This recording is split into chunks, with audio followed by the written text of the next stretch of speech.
Bonjour les enfants, je vais vous lire l'histoire du Petit Chaperon Rouge, d'après le conte de Charles Perrault et illustré par Marianne Barcillon.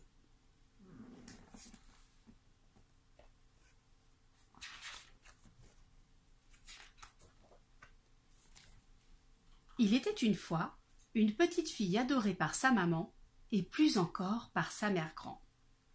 Celle-ci lui avait cousu un petit chaperon rouge qui lui allait si bien que l'on avait fini par surnommer cet enfant le Petit Chaperon Rouge.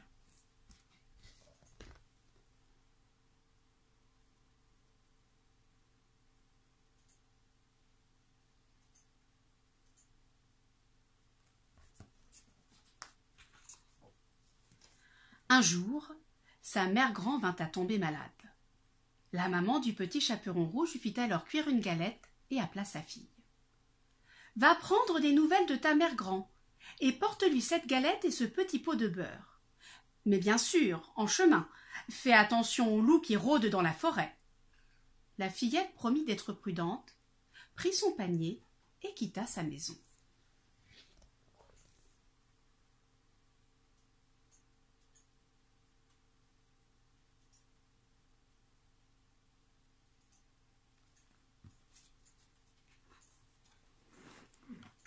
Le Petit Chaperon Rouge pénétra dans le bois, et à peine avait-elle fait quelques pas sous les grands arbres, qu'elle y rencontra le loup. Celui-ci eut tout de suite envie de la manger, mais comme des bûcherons travaillaient tout près, il n'osa pas attirer leur attention.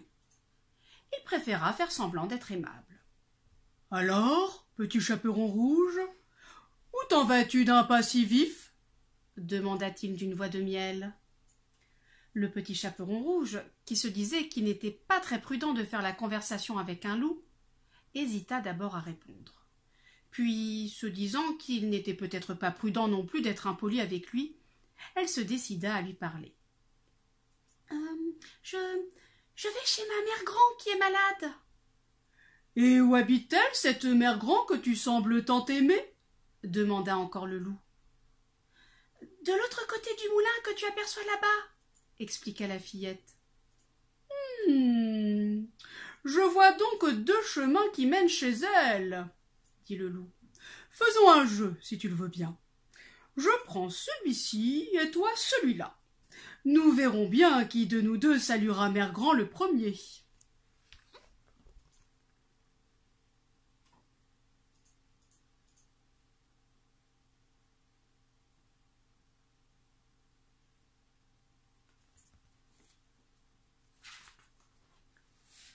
Le Petit Chaperon Rouge n'eut pas le temps de répondre.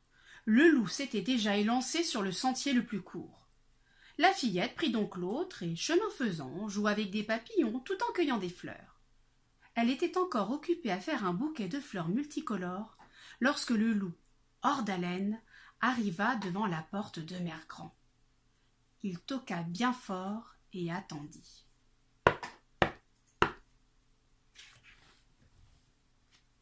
« Qui est là ?»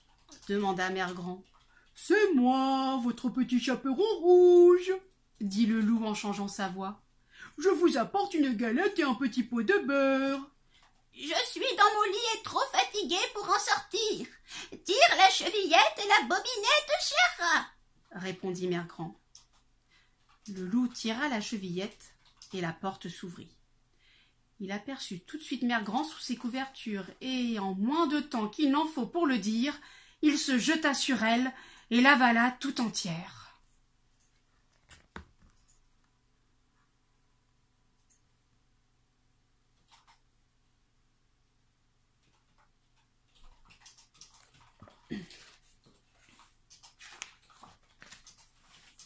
Quelques instants plus tard, le loup se rendit compte qu'il avait encore très faim. Une mère grand, ça ne remplit pas vraiment l'estomac d'un loup qui n'a rien avalé depuis 3 longs jours. Il se dit alors qu'il avait peut-être une idée pour compléter son repas. Comme le Petit Chaperon Rouge allait bientôt arriver, il serait là pour l'accueillir. Vite, vite! Il enfila les habits de mère grand et se faufila dans le lit, où il attendit bien sagement que l'on toque à la porte.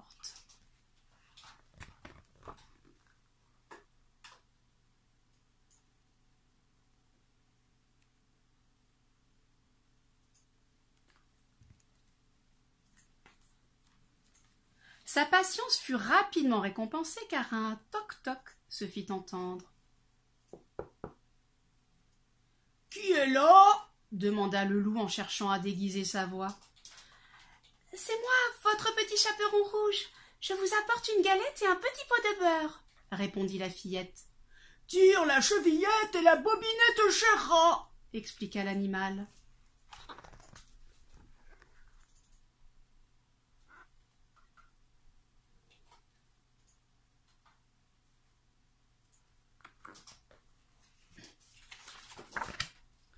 Le petit chaperon rouge se dit que sa mère grand devait être bien malade pour ne pas se lever et avoir une voix aussi grave. Très inquiète, elle poussa la porte et entra tandis que le loup se cachait sous les couvertures. « Pose ta galette et ton petit pot de beurre sur la table et viens me rejoindre, » dit le loup.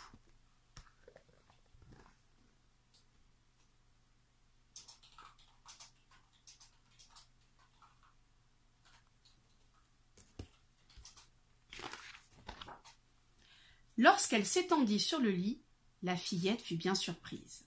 « Mais, mère grand, comme vous avez de grands bras !»« C'est pour mieux te serrer contre moi, mon enfant. »« Mais, mère grand, comme vous avez de grandes jambes !»« C'est pour mieux courir, mon enfant. »« Mais, mère grand, comme vous avez de grandes oreilles !»« C'est pour mieux t'écouter, mon enfant. »« Mais, mère grand, comme vous avez de grands yeux !»« C'est pour mieux te voir, mon enfant. »« Mais, mère grand, comme vous avez de grandes dents !»« Ça, c'est pour mieux te manger, mon enfant. » À ces mots, le loup se jeta sur le petit chaperon rouge. Il la dévora et, rassasié, s'endormit aussitôt.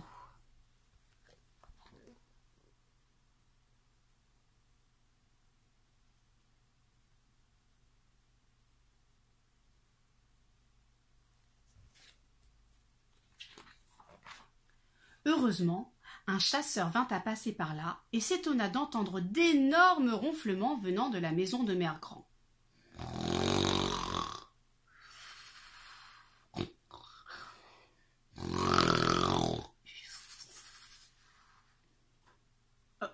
Je n'ai jamais rien entendu de pareil, » se dit-il. « Qu'a-t-elle à ronfler ainsi ?» Intrigué, le chasseur entra dans la maison et, voyant le loup allongé sur le lit, comprit tout de suite ce qui venait de se passer. S'approchant de la bête, il vit bouger son ventre et entendit des cris étouffés. Il se dit alors qu'il y avait peut-être encore quelque chose à faire. Prenant de grands ciseaux posés sur la table, il n'hésita pas une seconde et découpa le ventre du loup comme il aurait ouvert un sac. Aussitôt, Mère Grand et le petit chaperon rouge en sortirent sains et sauves.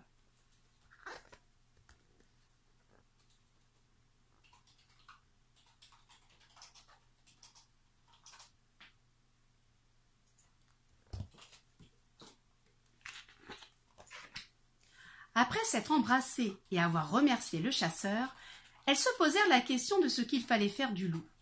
Mère Grand, qui pensait le savoir, demanda qu'on aille lui chercher de gros cailloux. Cela fait, elle les plaça dans le ventre du loup qu'elle recousit à grands coups d'aiguille.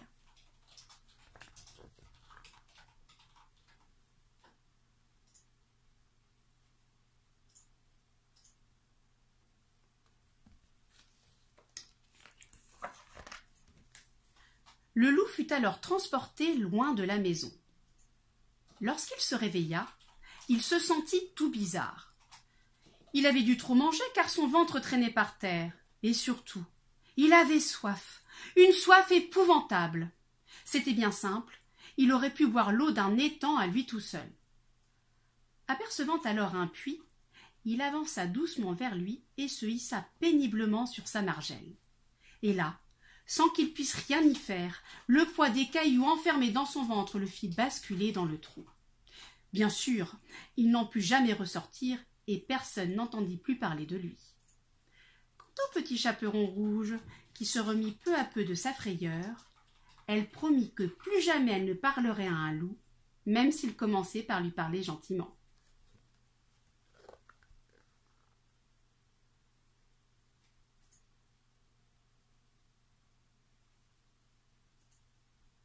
Et voilà, mon histoire est terminée.